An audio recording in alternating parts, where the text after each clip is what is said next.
if you just do it, it'll turn out okay. Hey everyone, we're back with RJ again. He's been three times in a row almost.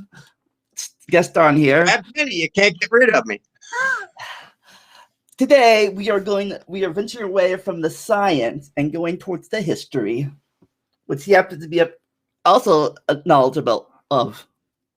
That's my degree, BA in history. So technically, I'm just a carpetbagging interloper when it comes to all that sciencey stuff. But today we are going to talk about the history of the American Party. And no, not the fun kind, the political kind. Let's see if I find that fun. Yeah. And it will be fun, in air quotes. Thank you for having me on. I'll try to do I'm seeing the thing coming up in the live stream so I can see what that venerable bead. Okay, thank you. Washingtonian history major. Woo! Nice. Yeah. Eastern Washington University. Is where I have my BA and degree from. American history was one of my major areas, particularly the antebellum, Civil War, Reconstruction era, along with Roman history, and I was a TA for a Chinese history professor from Hong Kong back when it was still an independent British thing. And so there's a weird mix of the backgrounds that I have. Anyway, on to politics. Sorry. Well, you want to say something first before I start the first subject? No, go ahead. The first one I know about that the Venerable Blade knows about too probably is this party. Loyalists. This is the issue. What are you doing breaking away from the mother country of Britain? Why? Well, that's traitorous. We're going to hang you by the yardarm. And so the original factional split was occurring with the unusual thing we have to look at. What is really amazing about the American Revolution is that it's unlike most other revolutions that are taking place within the boundaries of the home country. We're a colony. And when we came along in our revolutionary period, the idea of countries revolting from one another and setting up democratic systems and overthrowing kings, that was not a thing. The only revolution that there had been previous in the recent context in Britain was back in the 17th century, when the Puritans deposed, chopped off the head of the king, and set up the Commonwealth, which was basically a puritanical religious police state that people got so tired of that they invited the king back, Charles II, saying, "Hey, let's party."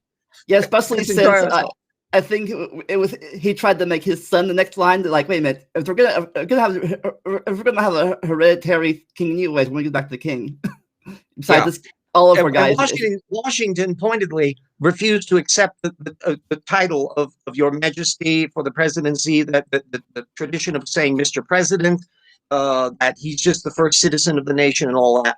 A whole show could probably be done about the impact of the Greek and Roman experience, the Greek democracy and the Roman Republic, on the founding fathers, Madison, and the people that were writing the Constitution. Remember, the political system we developed was Mark II. There were Articles of Confederation initially, which really didn't work very well because they had too decentralized of a state. Oh, yeah. They had to get together in secret and wrestle out the Constitution that we use. So the second government was the one that was made. Now, one of the things that really has to be kept in mind is that most of the founding fathers disliked the idea of having factions, that they seriously wanted to have a purely public service mode. And that reflects how they set up the presidential system initially. That the guy that gets and they were thinking only guys because only men could vote, which is another issue about who gets to vote in this new republic, okay? That's going to be the thing that's going to tilt the whole thread of how political parties run. That we've got originally the first guy vote gets to be president and the runner-up becomes vice president. That's how you ended up with John Adams and Thomas Jefferson. Yeah, imagine if that still happened today. Last it would have been Trump and Hillary. Yeah, you would have had Biden and Trump. Hillary Clinton would have been vice president of the United States under the original system. And Trump would be vice Now, the president thing today. was, we can look back, and in fact, by 1800, 1805, this whole thing was looking to be a mess. And the reason is because their terror of factions didn't make factions go away. And you had eventually mutated. Loyalists, of course, went to Canada or back to Britain or somewhere. So all you had now were Republicans, small r, these two parties, people of the Republic, Federalists and anti-Federalists. And Federalists were the ones that wanted a strong central government. Here we need to bring out the whole notion of what it meant to have governments. Yeah, because the old one, the articles, the states had all the power, and the federal government was like maybe a little weak, like they couldn't do anything unless all 13 states agreed. Yeah, and well, here we have to get back to some notions about what we mean by liberal and conservative, and classical liberal versus later liberal, and classical conservative versus later liberal. If you were in the era of the Enlightenment, before the United States, before the French Revolution, before any of the metastasizing South American republics that came along with Simon Bolivar and all of that, if you were a Rousseau-style liberal, you believed human nature was essentially very good, and therefore you don't want government because people will naturally do the good, and governments are things that kings use to bring in the guards to smite you down and take taxes and oppress you. So you don't want much government. Conservatives, meanwhile, small c, in the classical mode, thought that human nature was shitty. People were sons of bitches. You needed to have a strong government, preferably run by the king, to keep the rabble, the mob, in control, in bay, and keep them away from the gates and keep them away from the garden, because they're just going to mess everything up. And let's go back to our perfume and listening to the symphony and all the nice, wonderful things that we do as rich people. And so that's the classical model.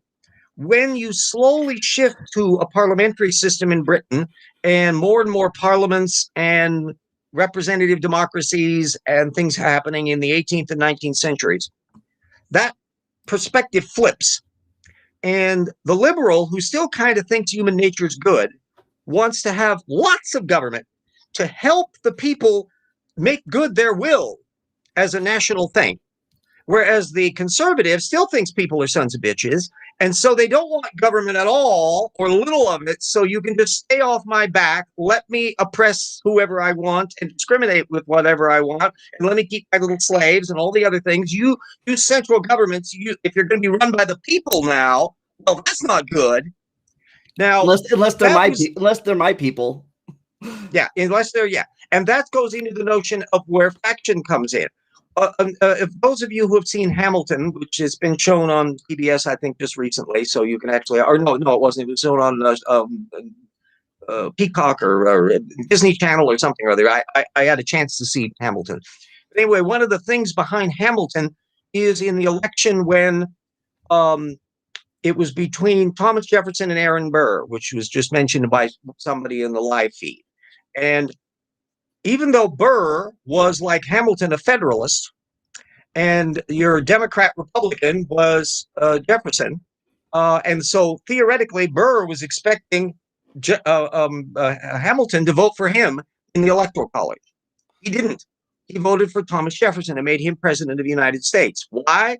Because he thought Jefferson at least believes in things, even though I disagree with most of them. Burr doesn't believe in a damn thing. He's just out for Burr. And that is a relevant issue about the role of personality cults versus the idea of actual policy. Now, back to what was going on with the Federalists and the Democrat Republicans, which is the party that Jefferson dealt with. But before we go to that one, basically, the difference between the Federalists and the Anti-Federalists is Anti-Federalists were more for states' rights, and the Federalists were more for stronger government. And there we're really talking about policy issues. One of the big things that started right from the get-go was the idea of, should the government be spending on public improvements? Remember, the government has no income tax. They have some excise taxes. They're constrained as to what they can raise. Only Congress can raise money. The president can't do that, and so forth and so on. And there was these checks and balances of power going on. So the federal government didn't have a lot of stuff to fiddle with. But the idea of whether government in general should do things like building roads, canals, You're supposed to have a common defense. You're supposed to have an army, but they didn't even have a standing army. There was no conscription. They didn't like that. The Britons had done that. So we don't want to do that. We'll have a volunteer army. We'll have our volunteer militias. That brings in the Second Amendment, the people's rights to bear arms, a well-regulated militia. They were thinking in terms of we can just marshal people in case some nasties come in and invade us. That was starting to look a little more dicey when the Brits tried to take us over again during the War of 1812, and we tended to lose most of the battles until we actually won one that was actually fought after the war. And wasn't that the only other time that the capital's been invaded, the 1812 war? Yeah, that we actually had foreign troops, Brits, on our soil. They burned the Capitol building. They ran around. Dolly Madison, President Madison was president by then. The guy that helped write the Constitution, and his absolutely extraordinary wife, Dolly Madison, who was one more so even than a Hillary Clinton. Dolly Madison played an enormous role in schmoozing people and acting like a diplomat. She was the one that really started making the image of the First Lady as something other than the person who's married to the president. You had, to some extent, Abigail Adams played that role with John Adams. But anyway, by now we had a system where the anti-federalists were kind of fading away, and then started seeing a new dynamic going on. Yeah, this is the weirdest name I ever saw before. When I first saw really a combination of both of them or something. When I first saw that name, I thought it was weird. A Democratic Republican. Yeah, well, and that was what the Jefferson Party was actually known as. Now, one thing we have to remember here is the time frame it's taking place in, which is during the French Revolution and the Napoleonic Wars. You can't divorce American politics from what was going on in Europe, because what happened in France was a French Revolution that went the British route. They beheaded the king, and they were in fact beheading aristocrats right and left. And Thomas Jefferson was very much in favor of the French Revolution in principle, even though he was kind of queasy about the dicey parts. But he didn't like to talk about that, the terror. And the Federalists were more pro-British. John Adams and the others were saying, we have ties by language and culture with the mother country, even though we're separate. And so we were actually improving our relationships with Britain during this period, which seemed to be going pretty well until, because of the Napoleonic War stuff, juggled and shifted us into a bit where the British were now at war with us. That came about because Americans, as an independent nation and a neutral nation, felt we should be able to trade with everybody. The British, meanwhile, were trying to blockade the French Empire. So they were picking up, and they would come in, swoop down, pick up an American ship, take all the crew and make them British sailors. This was, this is what led it finally into getting into war. Meanwhile, there were a lot of very aggressive Americans that were thinking, we didn't carry this American Revolution nearly far enough. There's still Canada to conquer. That should be part of the United States too. And so there was efforts to thinking that maybe they could bring the British provinces in Canada in. There was a further aspect that had happened by that time, which is Napoleon gained control of Spain, therefore all the Spanish colonies, therefore the entire gigantic territory of Louisiana. Hey, I need some money. I'm trying to conquer, defeat Russia, do all sorts of little fiddly bits, destroy the Austrians. Hey, Mr. Jefferson, would you like to have a fire sale? I'm having like a garage sale of colonies in the Americas. Would you like to buy? I'll give you a really great deal, cash and carry on Louisiana. I know you just wanted that port city, but how about this whole territory instead? Yeah, package deal. And Jefferson said, A, I'm the president who has no authority to buy things like that. B, holy shit, this is too good of a deal to pass up. Okay, $15 million, done. And Congress had to go, okay, retroactively, that was an okay thing to do. Don't make a habit of it. And so we ended up suddenly doubling the United States, pushing it all the way theoretically to the Pacific Ocean. And suddenly the future is going to look very different. Now, that was a ticking time bomb, ultimately, that nobody in 1805 was thinking about. But anyway, you had the two camps between a Federalist Party that were anti-French Revolution, generally pro-British, kind of for public improvements, but then again, kind of so were the Democrat Republicans. The reason why they picked those names was to pick off both things, because we were simultaneously a democracy and a republic. Isn't that kind of weird, though, that the Federalists, people that fought against the British in the first place were the ones that were like, now that we're free, let's be friends again with the British. Oh, well, and partly because the French Revolution changed that dynamic, because there was nothing that scared the shit out of conservatives more than the French Revolution, because it, unlike our revolution, where we tarred and feathered some people maybe, and that was about it, they were lopping people's heads off. The terror was frightening and horrifying, and they were changing everything. They changed the money to decimal. They changed the month system. They changed the measurement system to kilometers. They were doing with everything, and they were probably atheists, and they probably thought the Earth was millions of years old. I mean, this is just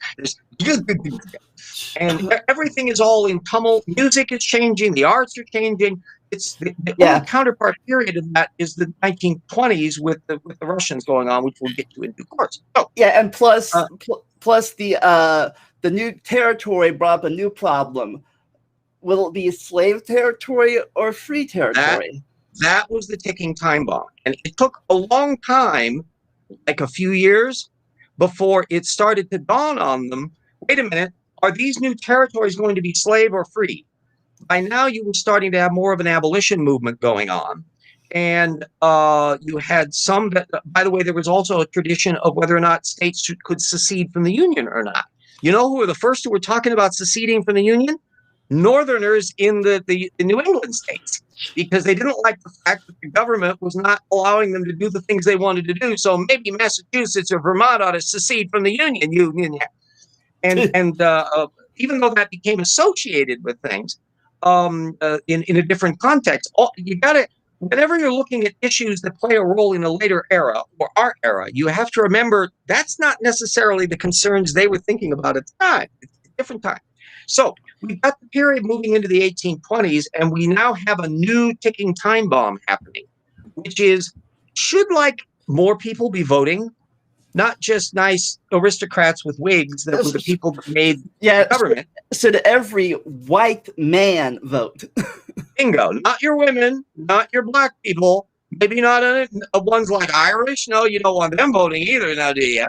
And so the whole notion of expanding the franchise to poor rural farmers and others became the big thing that was to transform Democrat Republicans into Democrat Party. And that was I'll give you a quiz question. Who was the gigantic figure that caused that to happen? Andrew Jackson. Bingo. You win the prize. Andrew Jackson was Donald Trump and a bunch of other people combined. He was the lodestone magnet that totally transformed the political system. And he was seen as a rabble-rousing, populist, angry person who was just going to ruin the nation. And he acted like a magnet for opposition. And the thing that became the Whig Party, WHIG, that was essentially the anti-Jackson Party, was composed of people who wouldn't be caught dead in the same political party if it weren't for the fact that they hated Andrew Jackson. You had Henry Clay from out west, Kentucky, which was the old out in the western frontier area at that time. Even though they had all this Louisiana, it was like nobody living out there yet, except the native peoples and Spanish and various other people that have been living there for an awful long time. But we don't bother about them. They're not us. How are they? Be right back. Okay. And then you've got, I'll continue jibber jabbering for the moment. Then you've got you have Henry Clay, who's the Midwesterner. You have Daniel Webster, who was from the northern industrializing New England states, and would be kind of quasi-liberal by the standards of the period. And then you have arch-conservative John C. Calhoun from South Carolina, who was opposed to an awful lot of the things, in particular in relation to slavery and other matters. Now, Andrew Jackson was personally a slaveholder, but he was a hyper-unionist. He did not like the idea of secession. even though John C. Calhoun might grumble about that, and even New Englanders might grumble about it. He said, no, the Union is indissoluble, one Union.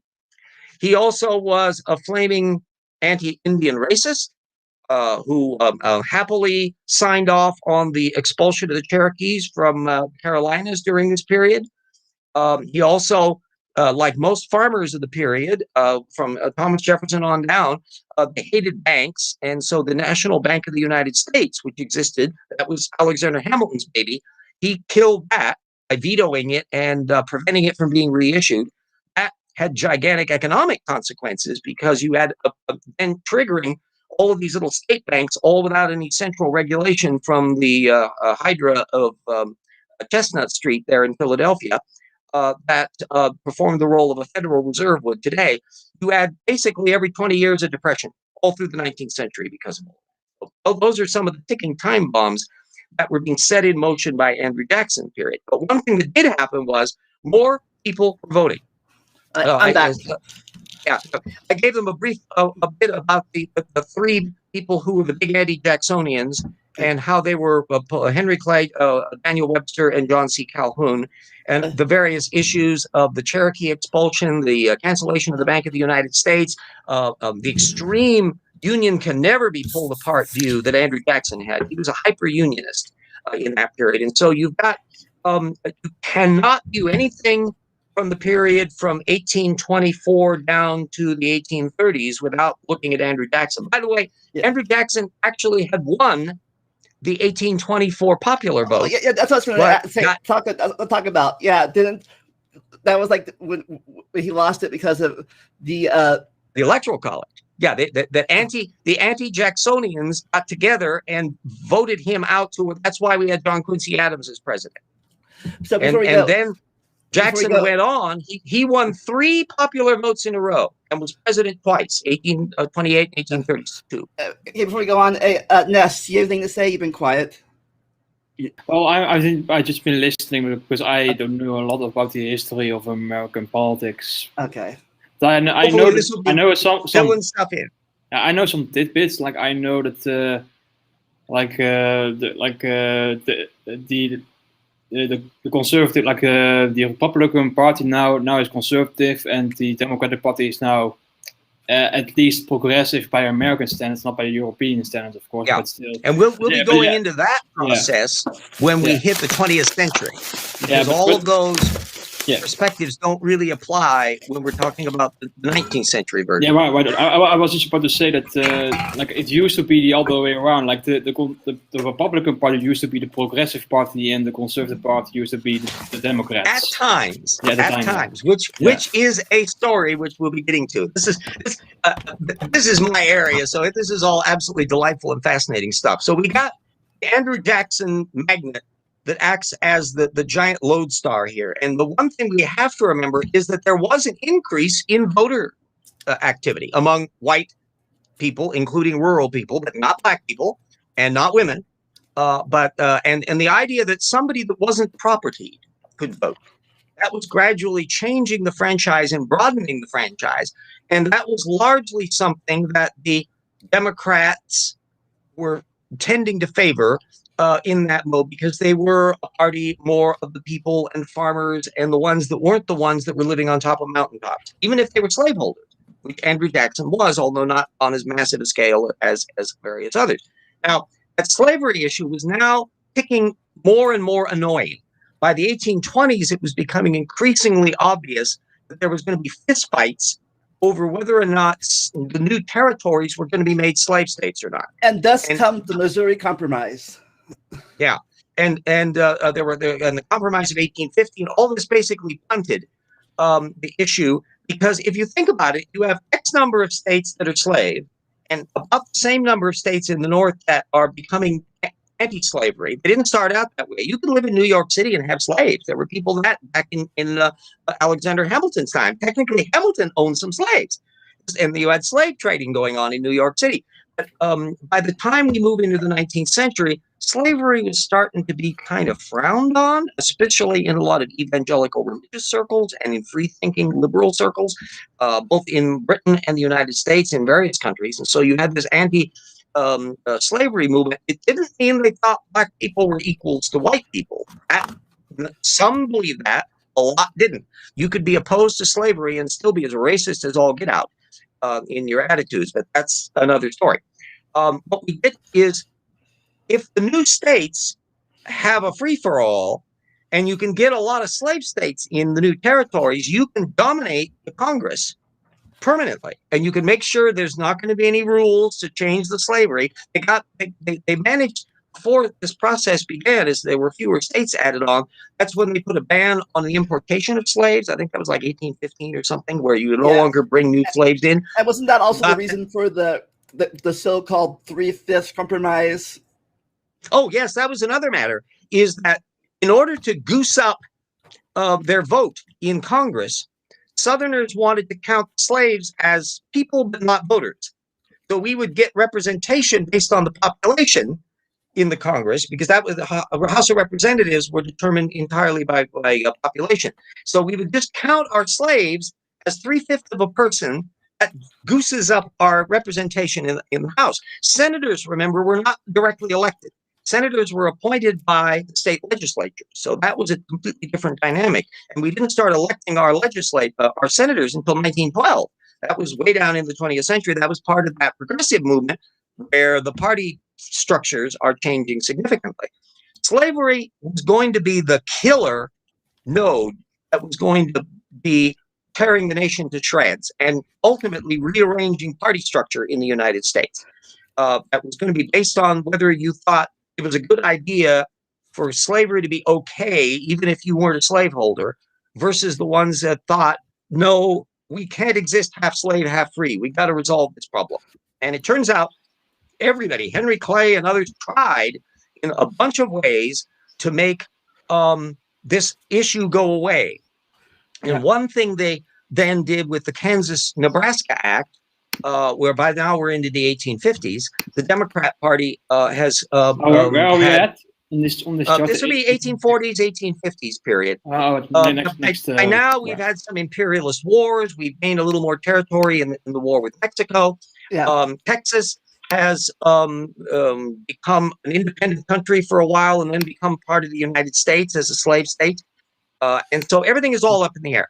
By the time you get down to the Kansas-Nebraska Act, they make a terrible decision that whoever gets there first and gets control of the place gets to decide. So now it was a rampage to see pro-slavery versus anti-slavery people settling, and they were now shooting each other. Which brought about John Brown. John Brown and all of that. That was a seething cauldron of irreconcilable issues that ultimately ended up in a civil war to resolve things. Now, all during this period, you had the new Whig Party, which was basically the blob that wasn't Democrats, and that was starting to fizzle out during this period. They had a couple presidents, William Henry Harrison and John Tyler, and that they were Whig Party candidates. Yeah, Ness. Right here. Not great ones. It's a good graphic. I think I found a graphic on this. Preferential politics. I think it's a good graph to follow along. You can see here that the Whig Party. You can see how party affiliations and structures are flowing. Some of them split apart. Some of them merge. Some of them bifurcate into new areas. Demographics end up in one other area versus another. So you had by 1860. You had a new party on the field, which is all the various anti-slavery people who had been in the Whig Party, and even some who might have been old-style Democrats, were finding the Democratic Party was not really going to deal with abolitionism. They wanted to just ignore it and keep slavery okay and just not bother. Let slavery for the South, even if you were a Northerner, you don't want to have slavery here in New York. That's not saying something for Georgia. I think maybe the difference between Republican and Northern Democrats were the Republicans at the time were more abolitionists, get rid of slavery they were entirely abolitionists. And but the other one, the Northern Democrats were like, it'll go away on its own. It'll fade out eventually. The Republican Party, I think the first presidential candidate was John C. Fremont in 1856, the first actual Republican, and they were clearly anti-slavery. And he didn't win. James Buchanan, very possibly our only gay president. He was a bachelor. He was known to have Nancy friends in Washington, D.C., so he may have actually been our gay president, and it's not a poster child because he was a washout as a president. And he basically spun the wheels of indifference that led up to 1860 when, what the hell, Lincoln won? That there was a sudden surge. He was the surprise candidate of all times, and it was historians still can grapple over how it was that somebody that had such a political position and such a lanky oddball history could manage to squeak from brief congressman and failed senator bid to become president of the United States in 1860. Well, I think it is because it's the only time besides of what I'm talking about later in the future, 1912, that the other party was split. So there was certainly a factor in it. The Democrats were now in a quandary over their wing, the slavery wing versus the non-slavery wing of the party, and effectively the slavery states just said bye. And President Lincoln, in a Jacksonian mode of no, sorry, the Union is not something you can pull apart. Once you're in it, and you can't leave it on your own recognizance. We might throw you out, but you can't do it all on your own. And that was the initial issue of the Union versus states' rights. That was why most people went off to war. It wasn't free slaves per se, even though the reason why the South was leaving the Union was because of the slavery issue. And in fact, when they created their... Yeah, for the South, it was the slavery issue, but for the North, it was the country issue. Like, they didn't really care about this. I think the North didn't care about the slaves that much. The South did, however, because that's the reason they left. Well, they were divided on it. There were genuine abolitionists who were wanting to go to war with the South, and there were ones who could care less about abolitionism, who were also going to go to war against the South because they were seceding from the Union illegally. This was just illegal. The South, however, wink, wink, nudge, nudge, always had in the back of their mind the reason why they're seceding. It wasn't over whether or not the federal government had a right to build a highway through your state or control tariffs. It had to do with the fact of slavery, because when they created their constitution, it's almost identical to the standard constitution we have, with two exceptions. One, they made a single 6-year term for president. They didn't want a strong president, and they got a not strong president in Jefferson Davis. And two, the Congress, the Confederate Congress, could never pass a law outlawing slavery. It was out limits. They couldn't do it in the Constitution. States could theoretically abolish slavery like they were gonna, but only the states could do that, not the federal government. So the VB was talking about Rob, a question. Oh, which General B was talking about what? Right there. Oh, I think we should still talk about the duty to be the fellow congressman of the cane on the floor of Congress. Yeah, Thaddeus Stevens, I think, was the guy. He was a definite anti-slavery person, and a pro-slavery senator came over and beat the shit out of him, which you could do legally. You are free from prosecution for actions taking place on the congressional floor. This was written in there. You couldn't do that. So basically, although the guy was beaten within an inch of his life, nothing was ever done about that. It was, I think this was like 1856 or so. It was as everything is heating up. Clearly, this is becoming a tinderbox era, and we look at the way that we seem to be divided over Donald Trump and QAnon and all that. Yes, we are, but it was nothing compared to the virulent intensity and danger of that slavery issue. This was something that was on the big boil, and it went into full-out warfare, which just disintegrated the country and pulled families apart and all that on a scale that's Trump scale cubed. And it's far more serious matter. Now, the Democrats were now in some obviously remained in Congress because they were from northern states. Some of them were sympathetic to the South. They were called Copperheads. There were slave states that stayed in the Union. I think Kentucky stayed in the Union, and there were I can't remember. I think Tennessee did. And the Kentucky. No, it was. And then Virginia split in half. Yes, West Virginia became a state because they're. I think you froze. All right. Yep. He's froze. So, Ness, anything to say about this period? I don't know. I'm not very informed about this particular period. Sorry. I think he will rejoin. And I was wondering, like, are we still at the Lincoln, or are we now to the next? I think we're still in the Lincoln area. Oh. So let's talk about your country. How does the politics look in your country? Parties. Oh, we are actually very politically diverse, although we are mostly on the center. Actually, I think maybe just left of center, but there are some extreme right parties too. Actually, I think only one comes to mind. Like we have like actually we have dozens of parties, but only a few of them are only like 6 of them are the most relevant ones, like the most popular ones. But still, yeah. Well, your country has a lot longer to get things in shape. Really, you've been around for a while, right? And we have a different voting system that allows for multiple parties to coexist, and we also have like multiple parties can form like coalitions.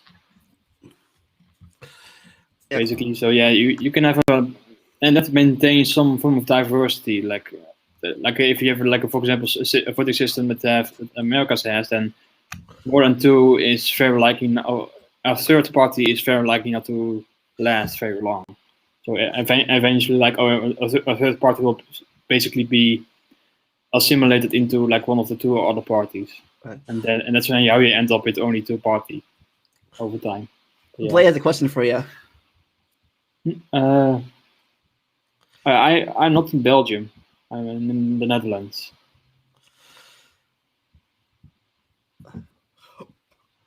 Okay, Prime Minister. I don't know if ours was a gay Prime Minister. So what's different? Do you have a parliamentary system, or you have a parliamentary, or what do you have in your country?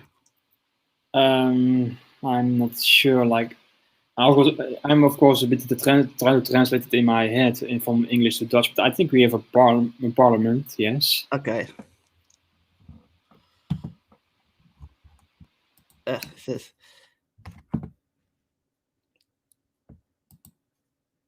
Welcome back. Hi, I'm back. Hope you winged it during my absence. Yeah, we talked about the Dutch politics. Oops, I'm starting to get circles. Okay, that seemed to be okay. Maybe you can turn off your. Yeah, you can turn off your camera. Maybe that will help prevent. Oh yeah. I don't know if it will help. Yeah. That may help. Anyway, we winged it as long as we could with the camera. Everyone will have to just remember what my mug looked like it matters. Okay. Yeah. Actually, having your chart up on the screen is rather nice. Now, what interesting things happened after the Civil War was, first of all, what about all those southern states that have re-entered the Union? What the hell are they going to do in the Democratic Party? And as we know in Reconstruction, there was a terrible compromise that was made, which basically in exchange for making Fred B. Hayes president in 1876, the troops were removed and the greasing the skids for the civil rights suppression era of segregation and Jim Crow laws and all that took place from basically 1875 down to the civil rights era. Yeah, and then Republic. Yeah, and then came this party after the Civil War. Radical Republicans. Well, there you were. That would reflect the left wing of the Republican Party, the ones that were very much for equal rights for everybody, blacks voting and all the rest. And they still played a significant role in the party through into the 1880s or so. Another factor that was starting to come in was the rising mega industrial class, the Vanderbilts and Carnegies and Rockefellers, and their vast amounts of money flowing around. There were big blobs of Republicans that tended to connect up with that. Something that was going on over in the Republican Party or Democratic Party was the vast arrival of immigrants. So now you had large political machines that tended to be Democratic that built off of Irish immigration and Italian immigration and others that would often extremely corrupt, that were helping people at the. Oh no! It's again. Am I still at the right place where we were at? Yeah, I think we're right. I think you're right. We're post Civil War, before the 1900s. All right. I hope maybe the camera will fix something, but I don't know. Maybe it's me. Maybe because I'm screen sharing and something happens. I hope. I think it's just this internet. Harry Truman came up. Yeah, this is not going. This is not looking good for your Wi-Fi at your niece's house, unless your niece has better Wi-Fi. Yeah. We'll be well. I'm using the direct connection rather than just direct Wi-Fi. I've got a coaxial thing linking up, a little plug-in. So this is as best as it's going to get.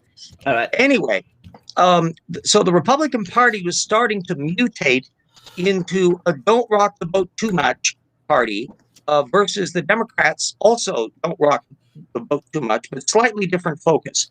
So you had the issue about immigration, where Democrats often, depending upon circumstances, were very much for it because their constituents were very much for it. There was the union matter that was beginning to come up during that period, and whether or not you were for or against that started to be a polarizing issue. Then there were also the idea of gold standard.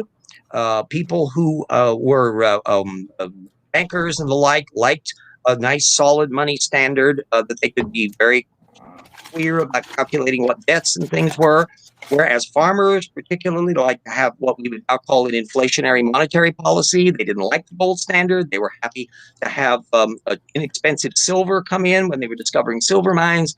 And this stuff shook up the political system. William McKinley was and for that matter, Benjamin Harrison, the Republican president, the one in 1888 over Grover Cleveland, who was the reformist Democrat governor and president. Was he the son or the grandson of the guy? Grandson of William Henry Harrison. 30-day guy.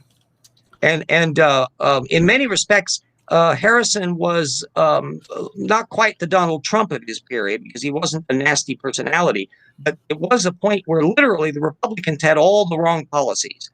They were for free inflationary silver policy. William McKinley's Silver Purchase Act, he was the co-sponsor of that, and they were also very much in favor of extremely high tariffs to protect northern industry. And in fact, southern industry, a lot of the new textile mills and things that were developing in the South. So we're seeing the seeds in that period of the big business Republicans, political pandering to interest groups, Democrats start materializing during that 19th century. And then, but McKinley, then comes, first comes the Spanish American War. We get more territory. Yeah, and that's when we turn from a domestic empire where we were glomming onto all the territories on the mainland to an international power where we had colonies for the first time. And that added yet another mix. Now, what was going on in the Democrat Party was the fact that they had their huge racist Southern wing that would be easy, happy with KKK. Nobody in the South voted for Republicans for all practical purposes, even though it wasn't illegal, simply because, well, they were the party that burned Atlanta. And so the Democrats had virtually a lock on those Southern states. But the problem was that the northern states and the western states that were coming in were starting to open up the field in terms of control of Congress because there were more and more people involved. And so Congress was beginning to move more and more away. It was often during this period when Southerners would be digging in on the filibuster and other ways to prevent legislation from happening. Now, in both the Democrat and the Republican parties, there were progressive wings. And so you had somebody like Teddy Roosevelt, who was a progressive Republican. Yeah, and then it might be a rumor, but I heard that the Republican Party in charge, that the people made him vice president, that they could get rid of him that way. No rumor about it. No, that's what happened. He had become the governor of New York because of his fame as in the Spanish-American War, and suddenly he was on the stage. And everyone was terrified about Roosevelt because he was charismatic, wealthy, so he didn't have to worry about donors financing him, and had a lot of policies that were resonating with more and more of those extra people that were starting to vote. Because remember, the franchise for everybody but black people and women had been expanding notably all during that period. And that Teddy Roosevelt was regarded as a terrible threat. So they figured, wait a minute, Was Roosevelt, let's just make him... was Theodore Roosevelt a Democrat or No, Republican. a Republican? Oh, right. Like I don't know. And so he would be what we would call today a liberal progressive Republican, although in many other areas he was also an imperialist expansionist Republican. And he again, there's much more going on than the labels that we can stick in there. We'll be bringing up Woodrow Wilson in a bit, Venerable Pete. That's yet another sign of issues.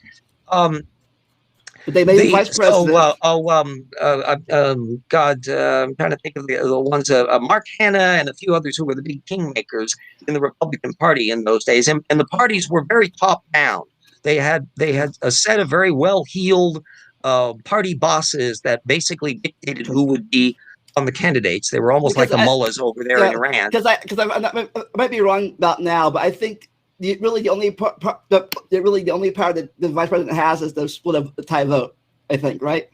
Yeah, at that time, vice presidents were largely wallpaper and did absolutely nothing. Well, so they figured that they could get rid of him by making him vice president under McKinley. And then McKinley inconveniently gets shot by an assassin in 1901. And suddenly, Teddy Roosevelt's president of the United States. And he just runs amok. So they now all the progressives in Congress can start connecting up. By the way, to show you how Congress was, not only did you have Democrats and Republicans and a few little fringe parties, but you also had socialists, actual socialists.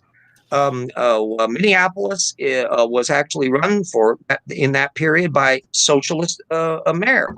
And there were a broad range of political parties that were going on in that tumultuous period. Socialism didn't have the name it would get in future eras because you didn't have Soviet Union, you didn't have any governments that were being run by this. There was a broad movement among liberal thinkers about what we would call kind of small s socialism, progressive policies, old age pensions and the like. And various nations were doing a lot of these things. Nobody would call Bismarck a liberal, but they put in old age pensions and a lot of things in the new German Empire that would be labeled socialist, and that's why you can end up with a National Socialist German Workers' Party that Hitler takes over in that weird context of Germany. I think around this time, all the countries were forming a national pride situation here in Europe. Nationalism was very intense. It ultimately led to the First World War, which is yet another matter. You got a couple little bits there. I think I may have mentioned after the bleed out that Tammany Hall would be an example of the Democrat, the archetypal corrupt Democrat regime in New York City. They were eventually being thrown out by reformers in New York that would include Teddy Roosevelt, because he came from that background. Woodrow Wilson is the other big fly in the ointment. He's over on the Democrat side. He is in most ways an archetypal progressive Democrat, except that he's a flaming racist and he goes really creepy on suppressing individual rights during World War I. Yeah, and he filmed the KKK movie in the White House. The Birth of a Nation. He thought it was history. And he came, although he was governor of New Jersey, he came from the South. And he carried a lot of that with him. And when he became president, instituted racial segregation, not only for blacks immediately in the administration. That was not the case in the previous year. Well, before he became president as a result of 1912, what you had was the somewhat more conservative on paper Taft administration was angering Teddy Roosevelt. Taft and his successor. And so Roosevelt decides to run on his own party, the Bull Moose. Together, those two Republicans out of vote broad. According to this chart here, the Bull Moose was like a progressive party, right? Yeah, very much so. Although, to show you how complicated things were, J.P. Morgan, the great mogul of monopoly capitalism, actually supported Teddy Roosevelt in 1912 and the Bull Moose ticket.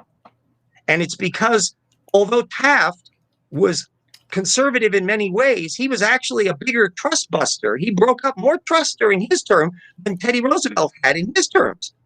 So that's why a lot of that is more, things are complicated.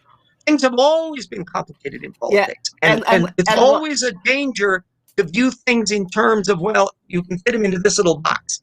Yeah, and like the 1860 election, the split between these parties let the Democrat get office for first time in forever. And Wilson then was now president when World War I broke out. He won re-election on he kept us out of war, and then very shortly thereafter we got war because the Germans just couldn't give up pushing it. Oh, Venerable Meade, yes, Wilson, an academic that did a lot to hurt the history profession. He was a fascinating character. In his own way, in the Democratic Party, there are a handful of people that just make you head scratch because of the complexity of their backgrounds and their pluses and minuses. Wilson, who created the League of Nations, that didn't quite get off the ground. And there were so many things about that during the Wilson era that were positives and then others that are negatives, like Andrew Jackson. I think Andrew Jackson has more negatives than positive in modern perspectives. Wilson's kind of teetering on the brink. And the problem is the negative, his racial actions were so bad. And the bit that the suppression of left-wing people, the Palmer raids, and Palmer was his attorney general. This was all done under his watch. And this led to the kind of mindset that would eventually become the McCarthyism of the Republican Party in the 1940s and 50s and 60s. Wasn't under Wilson reign that all the statues were put up in the South that we were tearing down last year? Well, some of them were. There's been long phases of that. Some of them were really coming in that Reconstruction period before. Another area that we have to remember in this period, especially after Birth of a Nation, is there is a huge resurgence of the KKK. Not that the people that were in them hadn't been around all along, but now they were doing it publicly. And so they were marching down big city streets, including Washington, D.C., and in their peak hit in the early 1920s, by which time Wilson was dead. We don't know quite where Wilson would have waffled on that. He might have had his reputation go down even more had he not died by then. But we do know that the William Jennings Bryan wing of the party, which was highly progressive, but conservative, anti-evolution, was just torn to shreds over this matter of the KKK and the civil rights issue. Because now, around this time, they were becoming more publicly, and they marched on the streets. They were now remind me of something. Yes, and yes, indeed, this was a very sinister period during that time. Remember the Tulsa massacre? That's 1919. That's right after the Civil War, right after the World War I. You had, for one thing, you had a lot of black soldiers who served in Europe, who discovered that Europeans weren't necessarily as racist as Americans were, and in France they could walk around like almost equal in many contexts. And suddenly they're going back home and they're being treated like shit again, and that would happen again on another scale after World War II, exactly the same bit. So the Democratic Party was really torn apart by that right-wing KKK hyper-conservative wing of the party, and the other issue that was going on was prohibition, because the Republican Party was now firmly in favor of prohibition, banning of alcohol, and the amendment was passed. This was also a very progressive issue that had broad support across the political spectrum. The Democrats were rapidly becoming anti-prohibition. And so Al Smith, Roman Catholic who ran for president in 1928, was distancing himself from the KKK as much as he could, was for repealing prohibition. Boy, there were lightning rods all over the place on that. And that's he lost to Herbert Hoover in the Republican Party. And then came the Great Depression.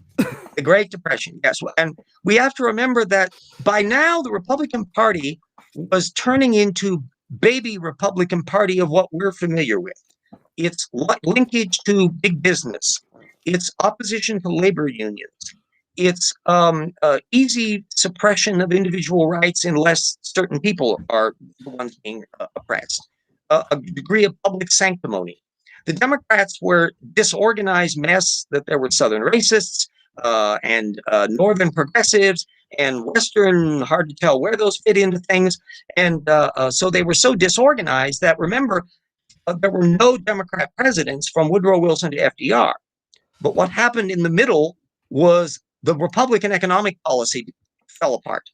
That they managed over that period to institute the very policies that were going to destroy the economic system. Their complete indifference to climate issues and farming practices that were going to lead to the Dust Bowl.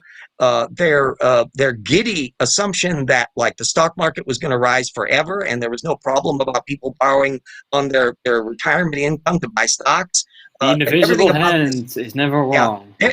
And so I don't blame Hoover for the Depression. It was caused by the Harding Coolidge years. And let's not forget Warren Harding.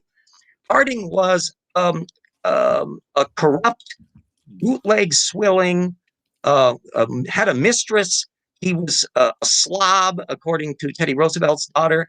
That he was, and he had the Teapot Dome scandal. It was a scandal-ridden, weirdly fraying proto-Republican Party. Just think of a lot of Ted Cruz's and Ron DeSantis's running around with slightly different name tags, and you can get some sense of the problems that were welling up in the Republican Party. You still had reformers, Wendell Willkie and others, that were anti-crime. They were trying to squash the organized crime that was developing because of Prohibition. That was another reason why Prohibition got repealed, because they go, oh, this isn't working, kids. We just got to stop this. And both Democrats and Republicans come to largely favor that. So now we're starting to bring up the period that we're seeing more moderate things. And now we're seeing, particularly in the 1948 election after the war, you have a fissioning of the political structures in the process. You had the extreme progressives in the Democratic Party going under, Vice President, I've suddenly forgotten his name in 48. Truman? And under the Progressive Party. No, not Truman. Truman was a regular Democrat. He had mutated his views from an old Pendergast-style corrupt regime Missourian. He was becoming a crime fighter. He was opposed to a big business war profiteering during the war. He made his name in the Senate for that. Wallace. Henry Wallace was the progressive. And so he was running as a separate a left-wing Democrat after the war. Truman was the standard-bearer Democrat who was starting to pay more attention. He desegregated the military during his term. The Democrats were now becoming more and more focusing on civil rights issues, slowly but surely. And this was also the time of the start of the Cold War too era. Yes, that was like the French Revolution was in the Federalist era. Now you had the Soviet Union and the Cold War that was polarizing things. Another branch of the Democratic Party that split off were the Dixiecrats under Strom Thurmond. These were the Southern segregationists that were seeing this increasingly interest in desegregation and civil rights in the Democratic Party as threatening. So they pulled out as a separate party. And with all of that field going on, you still ended up where Harry Truman ended up winning the presidency in the Truman defeats Dewey upset. Dewey was a reformist conservative Republican who had run on against Roosevelt in 44 and lost, and then lost again in 1948 against Truman. Now we're really starting to kick in as you get a lot of people who are making their name in both the Republicans and Democrats on anti-communism. This would include Robert Kennedy Jr., who was orbiting in some of the same circles that Richard Nixon and Joe McCarthy was. Then you had also liberal Republicans in this period that were saying, whoa, we got to deal with civil rights and we need to deal with freedom of speech, and we mustn't fall into that. Eisenhower came in as somebody who was almost ran as a Democrat, but he felt more comfortable in the Republican Party and just squashed Adlai Stevenson, who was a liberal Democrat in that period. And it's in that zone from the 1950s, 60s, and into the 70s that you then crystallize the Democrats and Republicans as generally the Democrats are progressive for government initiatives and for peaceful coexistence with foreign countries. The Republicans are more stridently anti-communist, even though most Democrats were also that. And the connection between anti-unionism and big business as a mainstream. Now, and that's where we get the McCarthyism party. Yeah, well, the McCarthyist wing of the Republican Party, although he was disgraced, McCarthyism didn't disappear. And there were people that still admired Joe McCarthy down to the present, including Ann Coulter. So you get that attitude that still percolates through. We just moved from the communists to the Muslims in the although if you listen to a lot of QAnon types and the extreme right wing of the Republican Party, like communism is still a thing to them. Have they not noticed the disintegration of the communist system? That apart from North Korea and the Cuba, there are very few communist theme parks still left on the planet. It mutated into a different form, and these ones are still stuck in 1975. They can't quite get past that. The Vietnam War then acted as a further catalyst, and by now the civil rights movement was in full gear. And it was in that period, in the 60s and 70s, that Richard Nixon's Southern strategy comes into play. And this is that all of those disaffected Democrats who had been voting for Democrats for generations as basically conservative, anti-civil rights people, and were becoming disenchanted with the Democrats and now started shifting over to vote for Republicans. And that started more an active party in the South. That slowly started with the Lyndon Johnson. Also, and Lyndon Johnson is another complex character. He ended up imploding in his administration because he kept going with the Vietnam War, and that's could be a whole interesting little subject as well. But he had been coming from that nice Southern racist Texas political Paul vote rigging background, and he became one of the champions of civil rights because he realized that from the people he interacted with, that this was wrong and that he was going to figure out how to do around it. And he was quite an arm twister and a bully in many respects, but he managed to get things through. A benchmark measurement is the 1965 Civil Rights Act. And here I reminded Lamont that I didn't want to miss dropping an anvil on Dinesh D'Souza, who is still knocking around as a hyper-conservative, and I've been following his stupid career for quite some time. He has tried to make the picture, and has done so in a bunch of videos, and you find this in the conservative tropes, that the Democrats are the party of the KKK, and they voted against the Civil Rights Act. More Republicans voted for the Civil Rights Act than the Democrats. And those are hysterically vicious half-truths. Because what it turns out to be, and anybody can fact check on this, there are websites that kept track of all the different people who voted for and against the Civil Rights Act, broken down by House and Senate and party affiliation and region and all the rest. And there's websites, you can go look at all that. And what happened is the Republican Party in 1965 had a bunch of liberals in it. And they were in the forefront of this civil rights legislation, along with liberal Democrats. Who were opposed to the Civil Rights Act?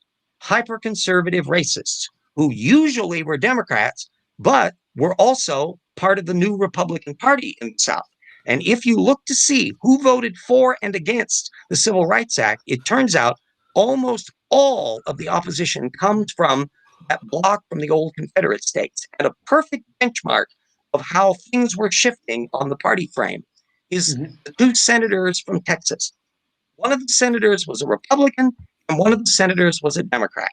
Now, if Dinesh D'Souza's cartoon was right, the Republican would have voted for the Civil Rights Act, and the Democrat would have voted against it. But it's exactly the opposite. The Democrat voted for the Civil Rights Act, and the Republican senator voted against it. And basically, around this time, both parties was split. Like in the Democrats, you had the Dixiecrats and the more liberal. That was the one shot. That was the one shot in 1948. And eventually Strom Thurmond and some Dixiecrats eventually just became Republicans. And so by the time you get down into the 80s and that, he's in the Reagan administration era, he's a Republican at that time. He hasn't changed any of his views. He's just now a Republican. Others of them, you still had George Wallace in the Democratic Party, who was still playing the segregation game. He ran for president in 1968. That was another thing on split tickets. And he was still, he was governor of Mississippi quite a few times.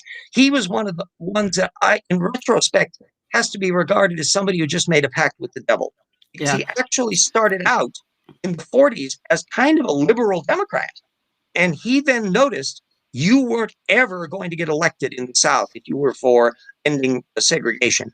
So he pandered relentlessly to that movement, and it basically ate him alive morally. In his later years, when he had been an assassination attempt and he was now restricted to rolling around in a wheelchair, he began to have a lot of second thoughts on it, and I think he just devoured him morally as a character.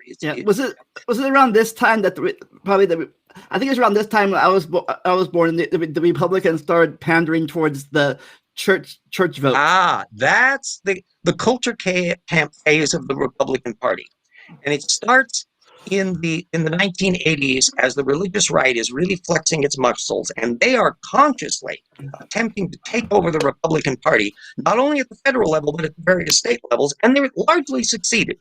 And in the period after Ronald Reagan, in particular, the Republican Party has imploded into anti-evolution, anti-abortion, NRA gun rights, hyper-conservative, xenophobic, racist party.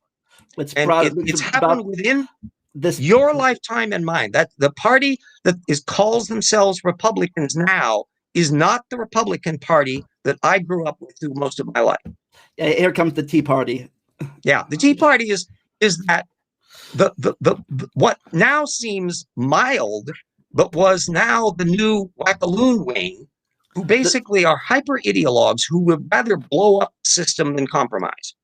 And so the kind of attitude that Ronald Reagan had, who would compromise on serious issues and get a bunch of stuff through and work out things, he had that experience as governor, and he showed it as president. He wasn't a perfect president. I voted for him both times, and without any qualms. I voted for George Bush once too, but I couldn't vote for Bush again in '92 because by then that culture camp anti-science wing of the party was really kicking in, and a lot of those are the Tea Party crowd.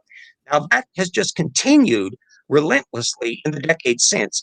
Trump comes along, and he tried to become president under the Democrats, but they actually expect their leaders to be kind of intelligent and have some actual policies and convictions. So he didn't get anywhere with them. And he found instead a perfect party he could pander to. He could get up on the stage and he could bullshit, and he would promise to put conservative judges on the court and blah, blah, blah. And he co-opted them relentlessly. Then you've got the internet era happening at the same time, where stupid can metastasize at lightning speed on YouTube. And so you have now QAnon types that the level of insanity in that shrunken air quotes Republican Party makes the Tea Party seem mild. It's shifted that fast. People that would have been thrown out of the party in the William F. Buckley era of the 1960s are now in charge of stuff. I've also seen a recent study that shows that the rhetoric of the modern Republican Party shows that it becomes more autocratic. Like it's more similar to the autocratic parties of Europe. And it accelerated by the fact that Donald Trump is by nature a dictatorial autocrat. He's too incompetent to do it well, but he still has that incentive. But I think it's hilarious. I think it's hilarious because they're the ones that were saying, if you put the masks on, then you're for the government controlling you. But they're the ones want Trump to tell them what to do. Yeah, and here's another era because I'm an old fart and a historian old fart, so I've got a long memory that goes even beyond my lifespan. So many of the policies that we're wrangling over today, like the tariff war that Trump put in. There was a period in the 1980s Reagan era and into the 90s Clinton era where there was a general consensus, Democrat and Republican, that although you don't like the trade policies of a lot of nations, high tariff wars don't work empirically. And so that Milton Friedman side of things dominated the show, and we had enormous economic growth during that period. We have budget surpluses as some of the taxes were raised during the Clinton years on the rich people, up to a horrifying 42%. Ooh, billionaires went away under. No, they didn't. But we had budget surpluses for a while instead of the deficits that got back when we went to the Bush tax cuts and then again on to the others.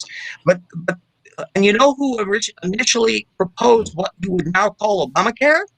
It were Republicans back in Mitt Romney and others back in the 1970s were suggesting these things. You know who first proposed cap and trade carbon taxing? Republicans back in the Nixon era.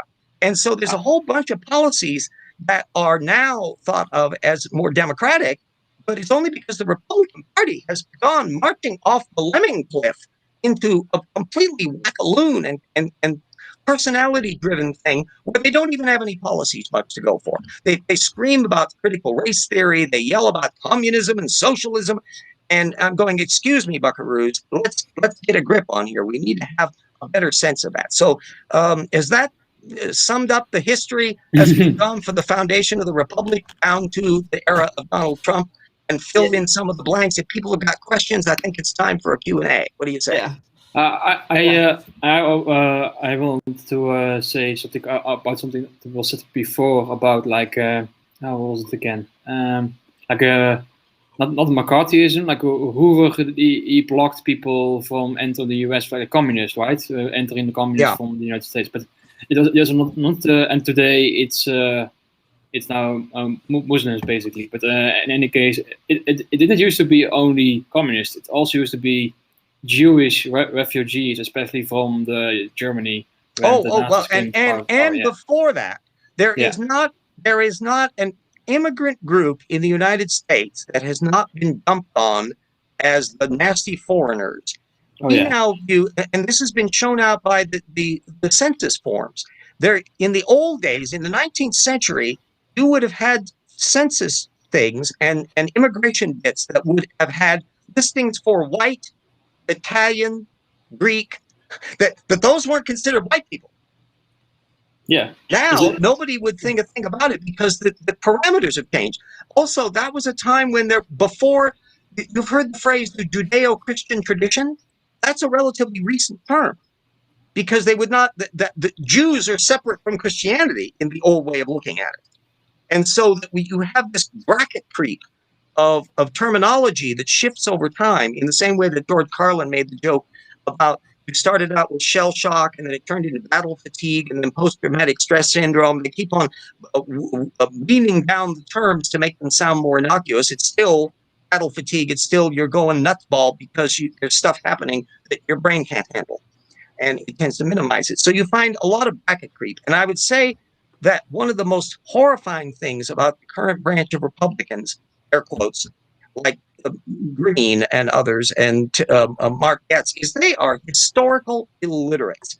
They have no clue. There are people in that, and also in the Libertarian bunch, who prattle on about tax laws and discrimination things. They have no sense about what the past was about. And whenever when somebody is saying, well, get rid of the income tax, let's go back to just excise taxes and stuff. We did that. It's called the 19th century, and life was miserable for millions and millions of people. We've had an experiment on this. We know what tariffs do. We've had a long tradition, not only in the United States, but in foreign countries. There's no surprise as to why people that look at this from an economic point of view recognize that these are bad policies and you've got to do something different. Now we're reaching the same issues in regards to reparations for the slavery and the Reconstruction segregation. We're looking at issues about Native Americans, where finally we're actually paying attention to some of the treaties that we signed back, not looking at the fine print about how independent the tribes were supposed to be. And we're now taking our laws more seriously, and rightly so. And what we're not finding in the Republican Party is any serious intellectual discussion of this stuff. It's just a pile of dogma. It's unfortunate, like the current direction of blocking like refugees from entering the US. Yeah. It's also like it's also a bit personal. During the era of the communism, actually Albert Einstein was first denied visa because he was suspected to be a communist. He was actually a socialist by today's standards, and also Latin Americans were expelled in huge blocks in the 1930s and 40s.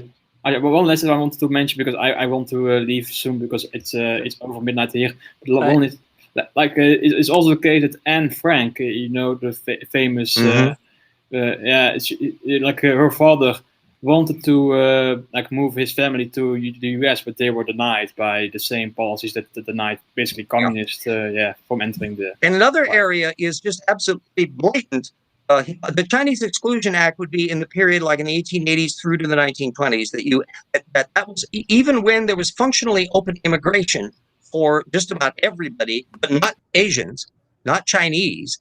A lot of them were brought over to build the railroads and then oppressed. In fact, in my Paralogs of Fog novel, I kind of allude to the KKK activity in California in that period and how the anti-Chinese activities of that period. Now, there's a lot of stuff going on, and it's not that the history wasn't there, it's that it got sloughed aside in the cartoon version that's often presented in the history books, and that's why history books are such contentious things, both on the science and the history, that you find in Texas and other places where you get these imbroglios over what's going to go in the textbooks.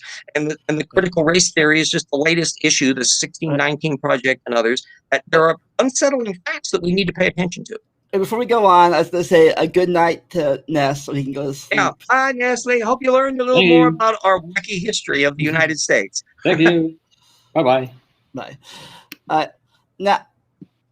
Now, what I'm wondering is with the with this current Trump thing, and the split, they're starting this. I think that the Republicans are either starting to go more towards him to vote, keep their votes, or they're starting to keep their thing. I was wondering, will the current more moderate Republicans either start going vote Democratic, or will there be another split vote in this next election? That's a really good question. Trump is such a lightning rod. He has all the worst features of Andrew Jackson in this respect. But the problem is he's functionally taken over the vast majority of the Republican Party. And it's essentially the Tortugan Party. All the really wackaloony people are now gravitating to him. And the ones, when they talk about the moderate wing of the Republican Party, what we're talking about is the somewhat less conservative part of the Republican Party. Remember, the Republicans used to have moderates and liberals. They're really very little counterpart of that now. She got kicked out of her position. Yes, Lynn Cheney, who is, by any measure is not a liberal. She is a very conservative Republican. Isn't she like the former vice president? She didn't like the idea of pulling a coup either. Isn't she like the former vice president's daughter? Yes, Dick Cheney, and Liz Cheney, and the personality cult of Donald Trump will want to destroy anybody that opposes him. He was doing this as a person in general. There's two classes of people in the world for Donald Trump: those who agree that Donald Trump is the most brilliant, fabulous, and incredible person ever. Those people are all fabulously intelligent people, because otherwise they wouldn't see that. So that they're discerning and successful. And everybody else that doesn't like him, who are automatically losers and pathetic wretches and all the rest.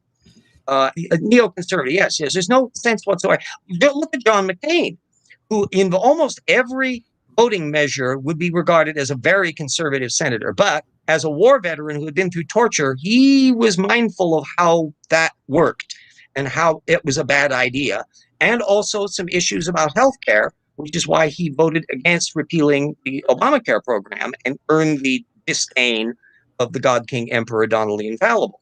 To the extent that I would be surprised if any of the dregs knocking around in the Republican Party that don't like Trump can actually form their own independent party. They'll be splitting up the Republican Party. They might field some candidates on some local levels. I would be surprised if they can pull it off at the national level.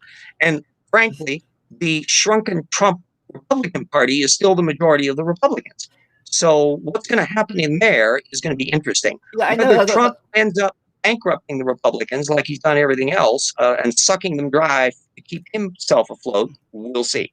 I was wondering if the split continues, will we be another 1860 or 1912 election where the other party split and the one party just wins by automatic. Well, we have to remember we got the demographic thing to look at. We have a very polarized thing. 75 million people voted for Trump, more than did in 2016. but 85 million people voted for Biden, more than any other presidential candidate in history. That's still a big divided, and that means we still have almost 100 million fence straddlers who aren't voting. That we don't know where they're going to land. We know that an awful lot of states have become extremely politicized. That unlike 50 years ago, when you would have a Democrat be the party of one party would be the governor, and there would be a mix of parties in the Senate House, and we'd have to have compromise and all that stuff. You've got a thing where you have states that are functionally divided, highly polarized between rural and city. Between the hyper-conservative Republicans and generally quite progressive Democrats, although you find some straddlers like Manchin in Virginia, West Virginia, and that. But states like Ohio and Pennsylvania and Minnesota, Wisconsin have been cultivated by an extremely divisive campaign by the Republicans to entrench their position and to gerrymander once they get in power controlling the state houses, because those are the ones that do districts. And they're doing the same thing today, or trying to control the districting in the new 2020 census so they can keep their power as much as possible. Yeah. Why is it you think now that? Why do you think it is now the Republican Party is becoming more religious and more anti-science wing of the? Oh well, that's part of that culture campization of the Republican Party. This was starting up in the Reagan years, as I mentioned, and because Ralph Reed and the religious right movement consciously have been cultivating that, and it's become more and more uncomfortable for a Republican to be for climate change science and for evolution in the Republican Party. Nobody gives it a blip in the Democratic Party on that. And you had some people who were skeptical of evolution, like Al Gore was saying at one time. He comes from Tennessee, comes from a culture where that was not an obvious thing, but it wasn't a minor blip. I know also former Republicans who just can't vote Republican anymore because it's become such an anti-science party. And it's not just the typical conservatism aspect. It's genuinely anti-science. These people just can't figure any of this stuff out. And we have overt creationists who are in the Trump administration. Mark Meadows was his chief of staff. Mike Pence was his vice president. Trump himself didn't care a rat's ass about this. He's never expressed an opinion on it. He doesn't really care about it. He has other fish to fry. I don't see the Republican Party transforming anytime soon. I think what would happen is some third party will have to be formed that will start gravitating conservatives of Republican stripes and Democrats and others. And so whether or not they can have a new conservative party as a balance here and what it'll look like and what policies it'll have. You can see Margaret Hoover, who's kind of in that field. I think she's granddaughter or great granddaughter of Herbert Hoover, is running the current firing line shown on PBS. You can catch her on there. That's reflecting a different branch, but where it's going to go, I can't say. It would be good for the Republic if you had a not stupid conservative party out there that was acting as a thing that articulates issues and acts as a way, because we like to have divided government overall in the country, to where you have a liberal and conservative mix of things, and therefore you have to tack back and forth to make policy decisions based on these various forces, not dogmatic blocks that can stonewall everything the way the Tea Party did. Yeah, until Ben brings a good point out. Like until like the very end, when he decided when he went forward and did the voting thing to verify the votes, I was scared. I was very scared that Pence would be president, because I don't think he was worse or the same or better than Trump. Pence is a true believer. And unlike Trump, he actually has an ideology, but he was an honest true believer in that he would not pretend he had the constitutional right to overthrow the electoral vote. Venerable Reed mentions Washington State is pretty divided west and east. What it really more is urban versus farmer, rural, because you see Trump stickers all over the west side of the state in the rural areas, and you have plenty of Trump support in the east side of the state, although fewer of them in metropolitan Spokane, where you have, again, a split between liberal and conservative. Most of the people in the state live on the west side of the state, so that block on the SeaTac corridor, millions and millions of people, determines the senator votes and the presidential vote, independent of what people over here in Spokane County do. Yeah, it's the same thing in Ohio. Like the major city ports, like Dayton, where I live, and Cincinnati, Toledo, Cleveland, and Columbus. They're all blue counties, but everything else, all the rural areas are all red. It's like Ohio's like a whole bunch of red with big spots of blue where the major cities are.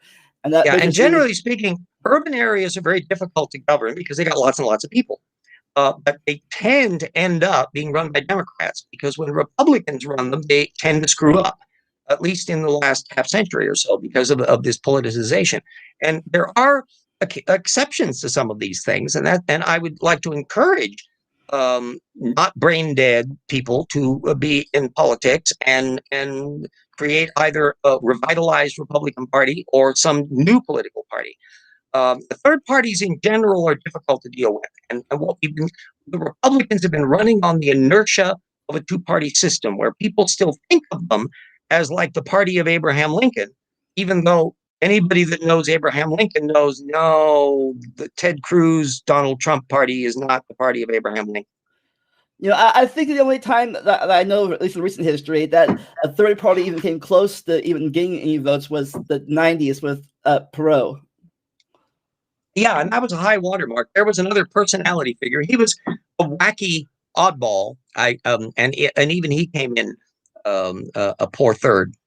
And he was like, there was at that time that the third party was actually on the debate stadium with the other two parties. The Libertarians and the Green Party try to make inroads, and they do very poorly, even at the state level. And there's so much about the Libertarian Party that's wacky, and so much about the Green Party that's wacky, that the odds of them ever getting any traction in the middle, which is the big demographic blob in the United States still, I would say that when we talk about whether or not there's progressive views versus conservative views, it depends on the policy. And you can find, again, as I've tried to make plain with so many of the discussions of the previous things, there ain't no black and white here. That you've got complex people, and if you think that the past's politics was somehow tidier and neater and clearer than what we see the mess today, forget that. No. Yeah. It's just because you're looking at it from a very distant telescope, and when you get down to the nitty gritty, woo, no, it was just as messy. I do think that like the voters and modern people are more gray area, but I do think probably the extremes do look like black and white, the extreme side. Yeah, I'll say one thing is that the sea changes that happen over time means that what you want to make sure is that they don't ever go back. But the thing is, look at how rapid the sea change was on gay rights, that it flipped almost like a light switch, where a lot of conservatives, Democrats and liberal Democrats, including Obama and Biden and Clinton Hillary, were kind of iffy on the gay marriage thing. Boom, it's all changed. And young people, your generation and still younger, this is almost a non-issue amongst most young people. They're going, no, this is like the normal. This is the thing. People who love each other should be able to get married. It's not you to say otherwise. And I think to the extent that the little culture camp shrunken homunculus that's the Republican Party is thinking that they can somehow back up on that, I think they're just trying to put the genie back in the bottle. It's going to be like taking votes away from women or bringing back prohibition. This is that's a dead letter. We're changing attitudes on drug policy, so that the old Jeff Sessions, Ronald Reagan era war on drugs thing. No, it didn't work. I grew up in the just say no, dare era of drugs, and now it didn't work. Half the people I went to school with, and I work with, do drugs at McDonald's. And the opioid crisis was occurring because a perfectly legal drug was being pushed by greedy pharmaceutical companies that were making a ton of money off of people, and they could care less of the side effects. So, have we wrestled things to the ground?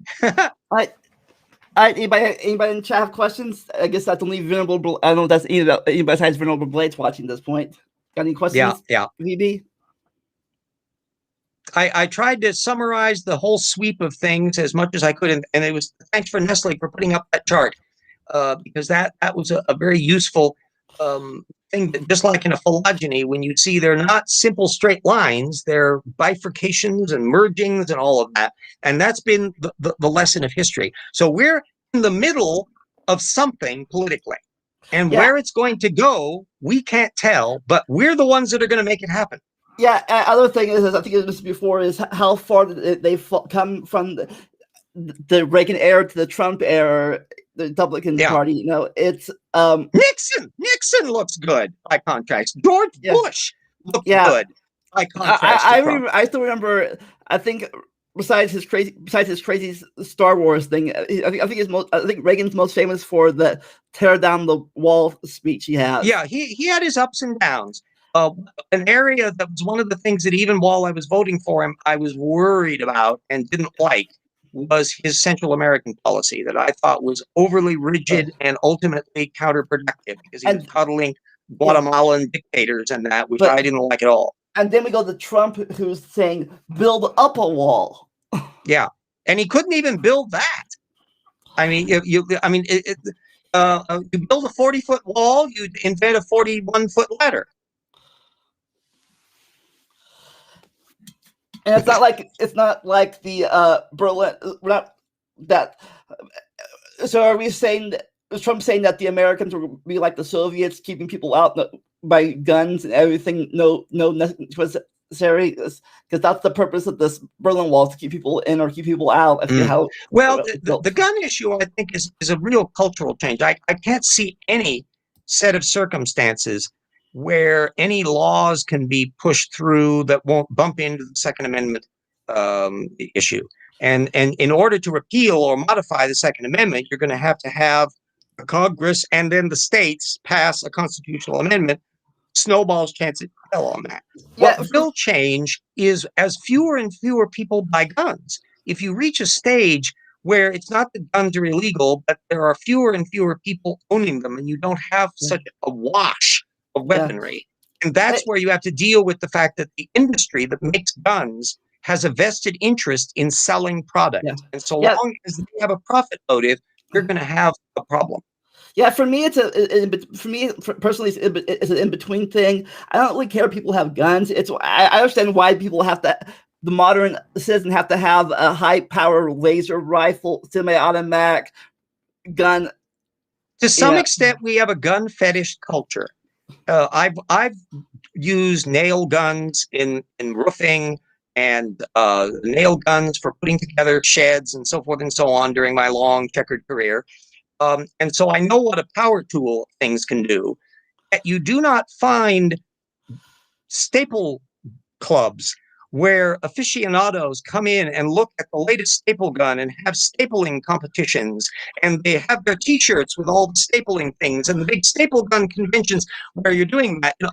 No, there's not quite the same cachet. And although you do have Grand Prix for forklifts on a very limited basis, you don't see them televising the national forklift race.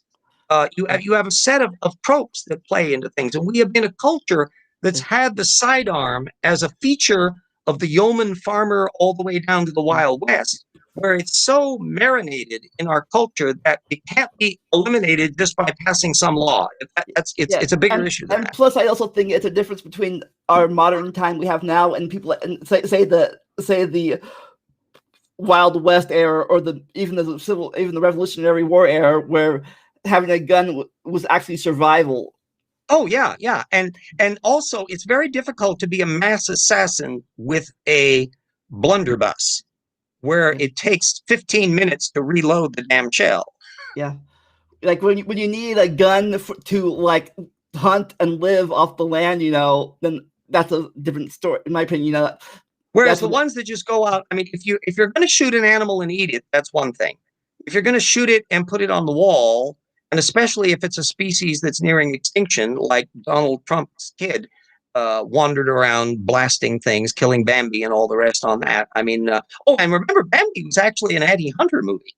was an anti-Hunter story. Back in the old days, is that conservative Ronald Reagan didn't like labor unions, but there's an environmentalism and a pro-science side to all of that, an evolution side, Fantasia, the Rite of Spring sequence. So if anybody thinks that the polarization that we see today is cast in stone and has never been this bad before, a favorite example, because I didn't bring it up earlier, do you realize that Thomas Jefferson secretly owned newspapers that virulently attacked John Adams and his political opponents, and religious people owned newspapers that were viciously attacking Thomas Jefferson, who was accused of being an atheist and a revolutionary, pro-guillotine, all of that issues, that the idea that there would be that direct interaction of the propaganda wing, it's as if Donald Trump owned Fox News directly. It would be that kind of a situation. We don't really have a counterpart of that quite as much, but we do have a new setup, because the QAnon and the Newsmax and the Fox Trump Pravda, all of that stuff is showing that there's a new set of media that we have to grapple with. The issues that we're grappling with. How do you deal with sources? How do you deal with bullshitting? Just because somebody says something and with pretty pictures, does that mean it's true? How do you determine that? Those are exactly the same things that you had to deal with when you were looking at a pamphlet that was being produced on a printing press in 1790, complaining about the Adams administration's policy towards the French. So what's coming up on your channel? Oh, assuming that I'm able to do the Wi-Fi on the road, we'll have our evolution hour next week, continuing the stuff on creationism. Our dear old pal Nathaniel Jensen is springboarding into accelerated geologic movement and plate tectonics, where, oh boy, is he deck stacking on that one. So his book that was kind of shying away from creationist sources, but now that he's plowing into the book, there's just huge swaths of nothing but creationist sources. So it's already up to like 20% of his data field so far. It's just from fellow creationists. And speaking of books, how's the most awaited sequel book coming along? I was in fact just working today on a bit about making a reference to Bill Ludlow, because one of the the old claim about well, there are clams on Mount Everest and they were open, and that means they were died in the flood and all that. And in fact, they're brachiopods, and they're not getting anything right. One of the people who was Kent Hovind and Eric Hovind have repeated that tale, and so has David Reeves. And David Reeves is connected to Ron Wyatt, the chariot racer, a chariot wheel guy from the Exodus, and also the big rock formation is the Ark guy from the 1980s. I don't understand. Do they not believe in plate tectonics and stuff? They do now, and it's super fast plate tectonics. So that's one of the evolutionary things that's happened in creationism, is that back in the 70s, the creationists would have denied plate movement at all. So now they're saying the Himalayas were under the water, now they're above the water? Right. The Himalayas were pushed up after the flood, according to them, which means after 2350 BCE. Because otherwise, and the Rocky Mountains, have to be the Andes, and the Alps. So now the flood wasn't that high anymore. The flood was a little bit lower. It's much easier. You don't need so much water that way. And so they are imagining unbelievably rapid plate movement, which of course means all the heat generated during the unbelievably rapid plate movement. And all of that's happening at once without showing any effect. You realize if you warm up rock enough, it melts. And that you would see that in the geologic record. Yeah, well, for me, my feature, my channel is, as soon as Erica gets back from her vacation, I want to talk to her about the Gibbon family. And well, that's, after all, she's got sick Gibbon. You got to deal with Gibbons. Yeah.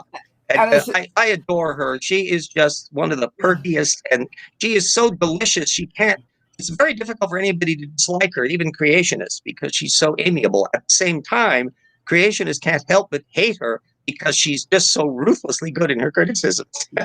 Oh yeah, and also I'm waiting for Jackson to post his video because I asked him about it. Same video. I'm gonna talk about the Y chromosome atom and the mitochondrial Eve situation and how we know it's not 6,000. They're not 6,000 years old. Yeah, all of that material is going to be grist for the various chapters in the Rocks for Their Volume 2, which Jackson and I are both working on, and boy, it's going to be a doozy. So everybody that was impressed with the amount of stuff that was in Volume 1 will discover that the vast majority of the material in Volume 2 is completely new material, wasn't in Volume 1. If you got the book yet, either on hardback or digital, I say get it. Yeah, that will be out either way late in this year or early 2022. It'll given the amount of material that we have to collate and all that on the subject. But it's a coming, kids. And if you don't have Volume 1, well, what's keeping you? Yeah. You'll be behind on the reading. Yeah, you can put a link to that in the chat. Okay. Anyway. Did I apart from the outages, did I equip myself well on the history? Yes, I learned some new things.